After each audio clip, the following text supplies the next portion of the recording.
Drácula, de Bram Stoker. Capítulo 1. Diário de Jonathan Harker. Taquigrafado. 3 de maio. Bistritz. Parti de Munique às 8h35 da noite e cheguei a Viena na manhã seguinte, muito cedo. Devia ter chegado às 6h46, mas o trem estava atrasado 1 hora. Tive ótima impressão de Budapeste, pelo que pude ver do trem e pelo pequeno passeio que dei pela cidade. A impressão que tive foi a de estar saindo do Ocidente e entrando no Oriente. O tempo estava muito bom quando partimos e, ao anoitecer, chegamos a Klausenburg, onde passei a noite no Hotel Royale. Ali jantei, ou melhor, ceei uma excelente galinha temperada, com uma espécie de pimenta vermelha. Nota: arranjar receita para Mina. Meu alemão, embora eu fale mal, me foi muito útil. Para falar a verdade, não sei como me arranjaria sem ele. Antes de partir de Londres, como dispunha de algum tempo, fiz uma visita ao Museu Britânico, onde consultei livros e mapas referentes à Transilvânia. Descobri que a reação por ele mencionada fica perto das fronteiras de 3 estados: Transilvânia, Moldávia e Bucovina, nos Montes Carpatos, um dos mais selvagens e menos conhecidos da Europa. Não consegui localizar exatamente o castelo de Drácula, mas verifiquei que Bistritz, a localidade mencionada pelo Conde Drácula, é bem conhecida. Vou recorrer aqui a algumas das minhas notas, pois elas poderão refrescar minha memória quando conversar com Mina a respeito das minhas viagens. A população da Transilvânia se compõe de 4 nacionalidades: os saxões ao sul e misturados com os valáquios, descendentes dos dácios, os magiares a oeste e os jequeles a leste e norte. Estou viajando para a região habitada por estes últimos, que se dizem descendentes de Átila e dos hunos. Segundo li, existem ali as mais curiosas superstições do mundo. Nota: falar ao conde a esse respeito. Não dormi bem, apesar de minha cama ser bastante confortável, pois fui perturbado por sonhos esquisitos. Durante a noite inteira, um cão ladrou sob minha janela, e talvez tenha sido ele que me prejudicou o sono. Ou talvez tenha sido a pimenta que comi no jantar. O fato é que bebi um frasco de água inteirinho, pois senti uma sede ardente. Somente quando já estava quase amanhecendo foi que consegui conciliar o sono e fui despertado por pancadas repetidas na porta do quarto, de maneira que acho que estava mesmo dormindo profundamente. Como primeira refeição me deram mais pimenta vermelha e uma espécie de mingau de farinha de milho, chamado mamaliga, um ovo misturado com carne, que constitui um prato excelente chamado impleata. Nota: pedir a receita também. Tive de comer apressadamente, pois o trem partia às 8 horas. A verdade é que ainda esperei dentro dele 1 hora inteira até que ele partisse. Parece que quanto mais a gente avança rumo ao Oriente, tanto maiores se tornam os atrasos. Como é que se arranjarão na China? Durante todo o dia atravessamos uma bela região entremeada de aldeias ou castelos, situados em encostas de colinas íngremes. Em todas as estações havia grupos de camponeses metidos em seus trajes regionais. São pitorescos e parecem, à primeira vista, bandidos orientais. São inofensivos, contudo, segundo me disseram. Já escurecera quando chegamos a Bistritz, que é uma velha localidade, muito interessante.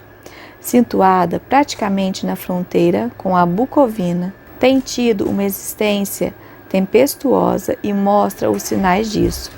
Há 50 anos ocorreu aqui uma série de grandes incêndios que provocaram enormes prejuízos em 5 ocasiões diferentes. No começo do século XVII, suportou um sítio que durou 3 semanas, tendo perdido 13.000 pessoas, e as baixas da guerra foram acrescidas dos que morreram de fome e miséria. O conde Drácula me havia indicado o Hotel Coroa Dourada, onde eu já era esperado. Uma anfitriã simpática vestindo trajes regionais recebeu-me e deu-me as boas-vindas. É o inglês? Perguntou, fazendo uma mesura. Sim, respondi. Sou Jonathan Harker. Sorrindo, ela fez um sinal a um velho em mangas de camisa, que se retirou e voltou pouco tempo depois, trazendo-me a seguinte carta. Meu amigo, seja bem-vindo aos Montes Carpatos. Espero-o com ansiedade. Desejo que passe uma boa noite e amanhã, às 3 horas, tome a diligência que se destina a Bucovina, e na qual já está reservado um lugar para o senhor. No Paço de Borgo, minha carruagem estará esperando e o conduzirá até mim. Espero que sua viagem de Londres até agora tenha sido boa, e estou certo de que será agradável sua estada em meu belo país. Seu amigo, Drácula. 4 de maio, o dono do hotel, segundo fui informado, recebeu uma carta do conde dando-lhe instruções para reservar o melhor lugar para mim na diligência. Quando o interroguei a esse respeito, porém, ele me pareceu reticente e fingiu que não estava entendendo o alemão que eu falava. Isso não podia ser verdade, pois antes já o havia entendido perfeitamente. Pelo menos respondeu minhas perguntas como se as tivesse entendido. Ele e sua mulher, a velha que me recebera, entreolharam-se, parecendo amedrontados. Quando perguntei ao dono do hotel se conhecia o castelo do Conde Drácula, tanto ele como sua mulher se resignaram que nada sabiam. Mas já estava tão perto da hora de partir que não tive tempo de fazer perguntas a outra pessoa a aquele respeito. Parece haver um certo mistério, nada tranquilizador. Pouco antes da minha partida, a mulher do dono do hotel foi ao meu quarto e perguntou sem esconder um grande nervosismo. O senhor tem mesmo que ir, senhor Hare? Tem mesmo que ir? Estava tão excitada que custei a entender o que dizia. Parecia não estar mais dominando o pouco do alemão que conhecia, e o misturava com alguma outra língua que eu desconhecia. Quando lhe respondi que não podia deixar de ir, pois estavam me esperando para um negócio importante, perguntou de novo. Sabe em que dia estamos? Respondi que era 4 de maio, mas ela sacudiu a cabeça e retrucou. É claro, sei muito bem, mas sabe que dia é hoje? Como eu lhe dissesse que não estava compreendendo, ela continuou. Hoje é a véspera do dia de São Jorge. Não sabe que hoje, quando o relógio bater 00:00, todos os espíritos malignos do mundo estarão soltos? Que acontecerá então com o senhor? Parecia tão assustada que procurei acalmá-la, mas em vão. Acabou caindo de joelhos diante de mim, suplicando-me que não partisse, que esperasse pelo menos mais 1 ou 2 dias. Sua atitude parecia-me verdadeiramente ridícula e acabei ficando nervoso. Reafirmei que negócios importantes exigiam minha partida. Ela se pôs de pé, enxugando os olhos e, tirando um pequeno crucifixo, entregou-me. Como membro da igreja anglicana, fiquei sem saber o que fazer, pois considero tais objetos como idolatras, mas, ao mesmo tempo, não queria desapontar a velha senhora, que estava tão bem intencionada e em tal estado de espírito. Creio que ela percebeu minha hesitação, pois tratou de colocar, ela mesma, o crucifixo em meu pescoço, dizendo-me, pelo amor de sua mãe. Logo depois retirou-se do quarto. Estou escrevendo essas linhas enquanto espero a diligência já atrasada. Conservo o crucifixo no pescoço. Não sei se é a sua presença ou porque a dona do hotel tenha me contagiado com seu nervosismo, mas o fato é que não estou me sentindo muito à vontade, como habitualmente. Se este caderno chegar às mãos de Mina, antes que eu volte para junto dela, aqui lhe deixo meu adeus. A diligência está chegando. 5 de maio, Castelo. As névoas da manhã dissiparam-se e o sol já se acha bem alto. Não estou com sono, e como não vou ser chamado senão quando acordar, escreverei até vir o sono. As minhas impressões da viagem depois da partida de Bistritz foram bem estranhas e variadas. Quando cheguei junto à diligência para torná-la, o cocheiro estava conversando com a dona do hotel, sem dúvida a meu respeito, pois me olharam de soslaio. Consegui ouvir durante sua conversa diversas palavras, muitas vezes repetidas. Palavras esquisitas, pois falavam várias línguas. Assim, tirei da valise meu dicionário poliglota e olhei o significado dessas palavras. A constatação não foi muito alvissareira para mim, pois as palavras eram ordog, Satanás, pocol, inferno, stregóica, feiticeiro e vrolok e vukoslak, ambas com a mesma significação, pois uma era eslovaca e outra sérvia, uma espécie de lobisomem ou vampiro. Nota: indagar o conde a respeito dessas superstições. Quando partimos, todas as pessoas que tinham se reunido em frente da estalagem e que estavam em número considerável persignaram-se e fizeram figa para mim. Com alguma dificuldade, consegui que um companheiro de viagem me explicasse o que eles queriam. A princípio, esse meu companheiro de viagem não quis explicar, mas quando soube que eu era inglês, explicou-me que se tratava de uma simpatia contra o mal-olhado. Não era muito agradável para mim partir assim para um lugar desconhecido, a fim de me encontrar com um homem desconhecido. Mas todos pareciam tão bondosos e preocupados comigo que não pude deixar de me sentir sensibilizado. Em breve, a beleza da paisagem me fez esquecer aqueles temores fantásticos, embora talvez não conseguisse me livrar deles tão facilmente, se soubesse a língua que falavam meus companheiros de viagem.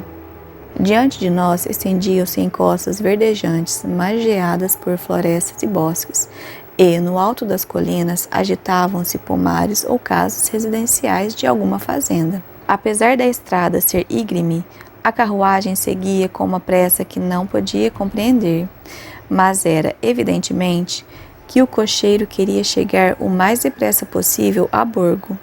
Aquele caminho é excelente no verão, mas que ainda não fora reparado depois dos danos sofridos durante o inverno. Sob esse aspecto, é diferente dos caminhos dos Cárpatos, em geral, pois unia a velha tradição que os mesmos sempre estejam em mau estado. O caminho parecia-me infindável e o sol foi descendo cada vez mais pelo horizonte, e as sombras da noite começaram a aproximar-se. De vez em quando passávamos por tchecos e eslovacos com seus pitorescos trajes, mas notei que, infelizmente, o bócio era muito comum. Algumas vezes, as lareiras eram tão íngremes que, apesar da pressa do nosso cocheiro, os cavalos tinham de retardar o passo. Eu quis descer e acompanhar a carruagem a pé, como costumávamos fazer em nossa terra, mas o cocheiro não permitiu. Não, disse ele, não deve andar a pé aqui, os cães são muito bravos. E acrescentou visivelmente com a intenção de fazer gracejo, pois olhou em torno para ver o sorriso aprovador dos outros. E o senhor ainda pode ter de se haver com muita coisa desse gênero antes de se deitar. A única parada que fez foi momentânea, para acender os faróis. Quando escureceu de todo, a agitação entre os passageiros tornou-se grande. A carruagem avançava a grande velocidade, mas ainda assim os viajantes incitavam o cocheiro a avançar ainda mais depressa. Este, brandindo seu comprido chicote, açoitava os cavalos e os estimulava aos gritos. As montanhas pareciam aproximar-se. A estrada tinha melhorado. Estávamos entrando no Paço de Borgo. Um a um, vários dos passageiros ofereceram-me presentes, obrigando-me a aceitá-los, de modo tão afável que não admitia recusa. Eram presentes esquisitos, não resta dúvida, mas todos oferecidos com boa vontade, com uma palavra de carinho, uma bênção e aquela mistura estranha de movimentos supersticiosos que eu vira diante do hotel de Bistritz. Depois, enquanto o cocheiro se debruçava sobre os animais e os cavalos galopavam pela estrada, os passageiros procuravam olhar através das vidraças, sondando a escuridão. Era evidente que algo de muito excitante estava acontecendo, ou na iminência de acontecer. Mas, embora eu tivesse perguntado a todos os passageiros, ninguém quis me dar uma explicação. Essa excitação se manteve durante algum tempo e, afinal, avistamos, diante da entrada do paço do lado oriental, nuvens escuras e pesadas cobriam o céu, ameaçando tempestade. Tinha-se a impressão de que a cadeia de montanhas separava duas atmosferas e que havíamos entrado agora na tempestuosa. Comecei a procurar a condução que deveria me levar para junto do conde. Esperava, a qualquer momento, ver o clarão dos faróis, mas só via a escuridão. A única luz era dos faróis de nosso próprio carro. Os passageiros me olhavam com uma espécie de alegria que parecia zombar do meu próprio desapontamento. Eu estava pensando no que deveria fazer, quando vi o cocheiro consultar o relógio e dizer aos outros algo que mal pude ouvir, pois foi dito em voz muito baixa. Pareceu-me, contudo, que dissera 1 hora de adiantamento. Depois ele se voltou para mim e disse-me, num alemão pior que o meu: não há carruagem alguma aqui. O Herr não está sendo esperado. Deve ir conosco para Bukovina e voltar amanhã, ou depois. Depois de amanhã será melhor. Enquanto falava, os cavalos começaram a relinchar e a corcovear, de maneira que o cocheiro precisou dominá-los. E então, entre gritos dos camponeses, todos se persignando, apareceu uma caleça de 4 cavalos diante de nós, que, vindo por trás da diligência, emparelhou-se com ela. À luz dos faróis, pude notar que os 4 cavalos eram todos pretos e tinham magnífica aparência. Eram dirigidos por um homem alto, de comprida barba castanha e grande chapéu preto, que parecia esconder seu rosto de nós.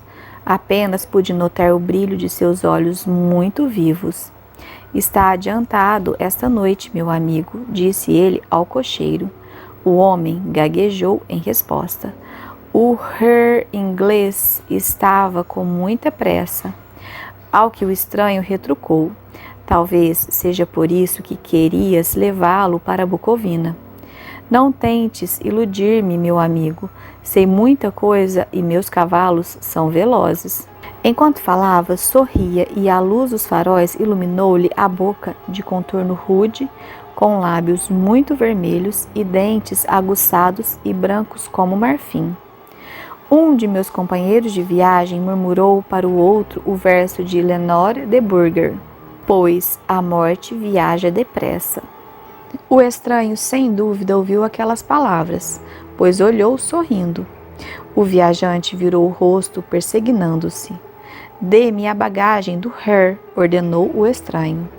E, rapidamente, minhas malas foram colocadas na caleça.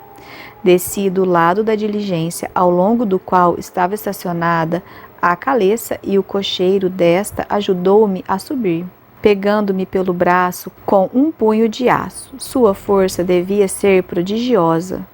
Sem uma palavra, ele sacudiu as rédeas. Os cavalos viraram e mergulhamos na escuridão do paço.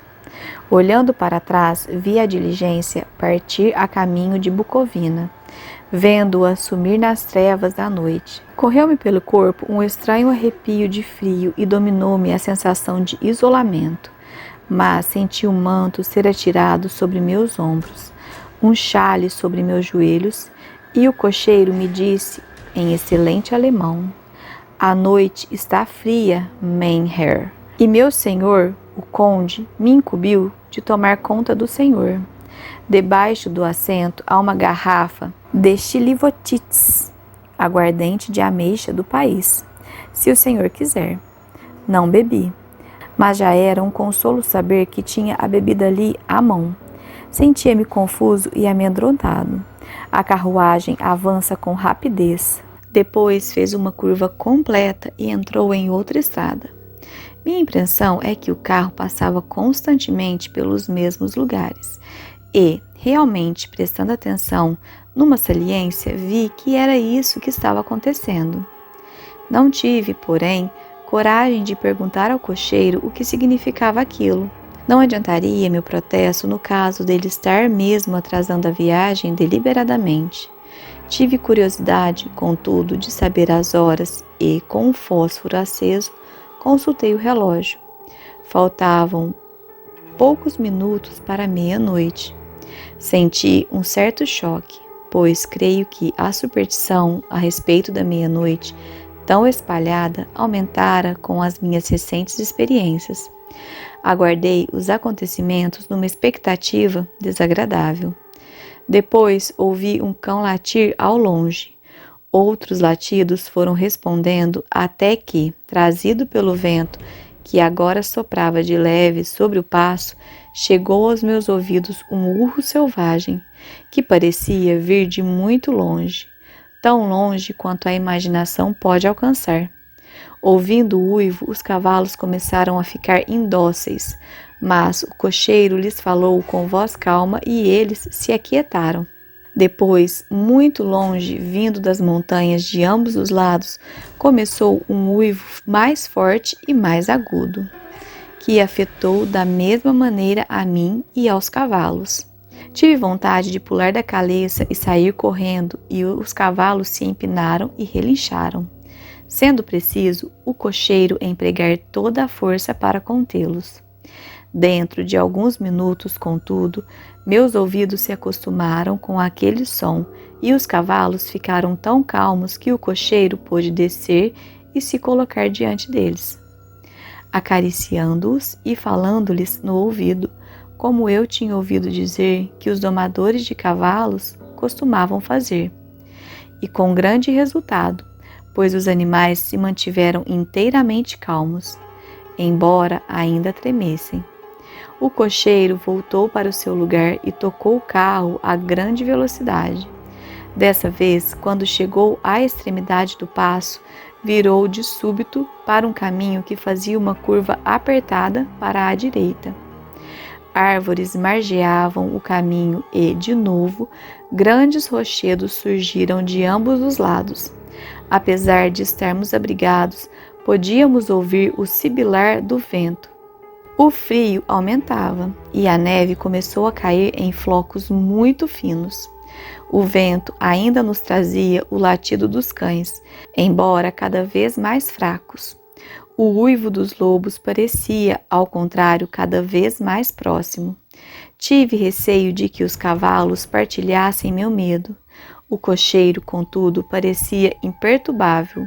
Olhava ora para a esquerda, ora para a direita, mas eu não conseguia distinguir coisa alguma no meio da escuridão. De repente, vi brilhar uma luz azulada à esquerda. O cocheiro a viu no mesmo momento. Deteve imediatamente os cavalos, saltou do carro e subiu nas trevas. Eu não sabia o que fazer, principalmente com o uivo dos lobos cada vez mais perto. Mas, enquanto estava pensando, o cocheiro reapareceu e, sem dizer uma palavra, sentou-se no seu lugar. E continuamos a viagem. Creio que adormeci e comecei a sonhar com um incidente, pois ele se repetiu indefinidamente. E agora, relembrando-me, tenho a impressão de um pesadelo horrível. Certa vez, a chama apareceu tão perto da estrada que, apesar da escuridão que nos cercava, pude distinguir as feições do cocheiro. Ele se dirigia rapidamente para o ponto onde aparecia a chama azulada, que devia ser muito fraca, pois não parecia iluminar o local situado em torno dela. E, apanhando algumas pedras, arranjava-as de certo modo. Certa vez surgiu um estranho efeito óptico, quando o cocheiro ficou entre mim e a chama não obstruiu sua luz fantasmagórica. Isso me intrigou, mas o efeito foi momentâneo. Depois, as chamas azuis sumiram entre a escuridão com o uivo dos lobos em torno de nós.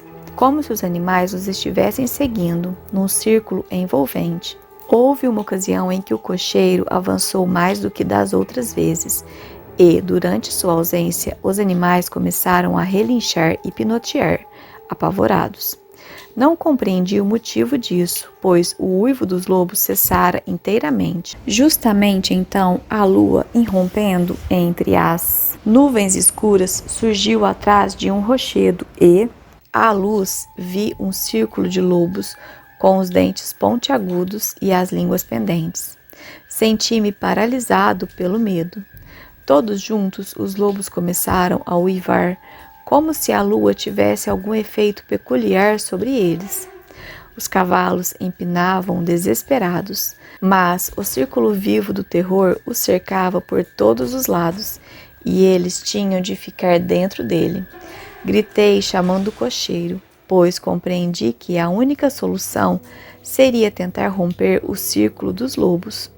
E, para ajudá-lo a se aproximar, comecei a gritar e bater com as mãos do lado de fora da caleça, na esperança de assustar os lobos que estavam daquele lado e dar ao cocheiro uma oportunidade de se aproximar. Como ele chegou, não sei, mas o fato é que ouvi sua voz dando uma ordem imperiosa e, olhando para a direção de onde partia o som, eu o vi de pé na estrada. Agitou os braços como que afastando algum obstáculo impalpável e os lobos recuaram. Nesse momento, uma pesada nuvem obscureceu a lua e as trevas reinaram outra vez. Quando pude distinguir as coisas de novo, o cocheiro estava entrando na caleça e os lobos tinham desaparecido.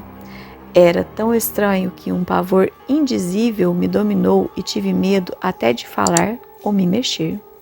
Continuamos a subir, descendo às vezes, mas quase sempre subindo. De repente, notei que o cocheiro estava fazendo os cavalos entrarem no pátio de um vasto castelo arruinado. Nas janelas não vinha um só raio de luz.